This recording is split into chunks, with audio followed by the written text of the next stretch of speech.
மன்னார் மாவட்ட அபிவிருத்தி குழு கூட்டம் என்ற போர்வையிலேயே அபிவிருத்தி குழுவின் தலைவர் தனது அரசியலை முன்வைத்து செல்வதற்காகவும் தன்னை பிரபலப்படுத்திக் கொள்வதற்காகவும் இக்கூட்டத்தை நடத்துவதாக ஸ்ரீலங்கா சுதந்திர கட்சியின் மன்னார் மாவட்ட அமைப்பாளர் என்எம் பாரிஸ் விசனம் தெரிவித்துள்ளார். மன்னார் மாவட்டத்திலே அபிவிருத்தி குழு கூட்டம் என்ற போர்வையிலே தங்களுடைய அரசியல்வாதிகளையும் அபிவிருத்தி குழு தலைவர் தன்னுடைய அரசியலை பிரபலியப்படுத்துவதற்காகவும் தன்னை பிரபலியப்படுத்துவதற்காகவும் தான் இங்கு கூட்டம் நடத்துகின்றார்களே தவிர வெறுமனே இந்த மக்களுக்கு எந்த விதமான பயனும் இல்லை என்பதை திட்ட தெளிவாக இந்த இடத்திலே பகிரங்கமாக சொல்லுகின்றேன்.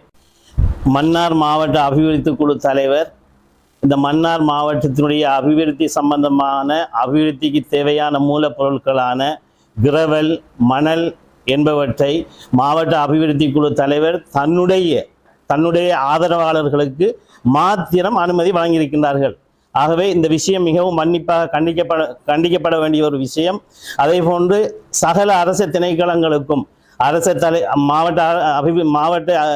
மாவட்ட தலைவர் உட்பட மாவட்டத்தினுடைய செயலாளர் உட்பட சகல அரசு திணைக்களங்களுக்கும் தன்னுடைய சிபாரிசு கிடைத்ததன் பின்னர் தான் இந்த மணல் அகழ்வோ அல்லது கிரவல் அகழ்வுக்கான அனுமதி பத்திரம் வழங்க வேண்டும் என்று கடுமையான தொனியிலே அவர் எச்சரித்திருக்கின்றார்கள். ஆகவே இந்த விஷயம் வன்மையாக கண்டிக்கப்பட வேண்டிய விஷயம்.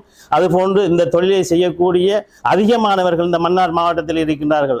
அவர்களுடைய வாழ்வாதாரம், அவர்களுடைய வாகன வசதிகள், அவர்கள் வாகனங்களை லீசிங்கில் எடுத்திருக்கின்றார்கள். அந்த வாகனங்கள் எல்லாம் இன்றைக்கு லீசிங் கட்டிக்கொள்ள முடியாத நிலையிலே அந்த வாகன உரிமையாளர்கள் இருக்கின்றார்கள். ஆகவே இவ்வாறான அநியாயம் செய்கின்றவர்களை உடனடியாக இந்த ஊடகங்கள் பிரபல்யப்படுத்த வேண்டும், அவர்களுடைய பிழைகளை சுட்டிக்காட்ட வேண்டும் என்ற செய்தியை இந்த ஊடகத்தினூடாக பதிவு செய்ய கொள்ள விரும்புகின்றேன்.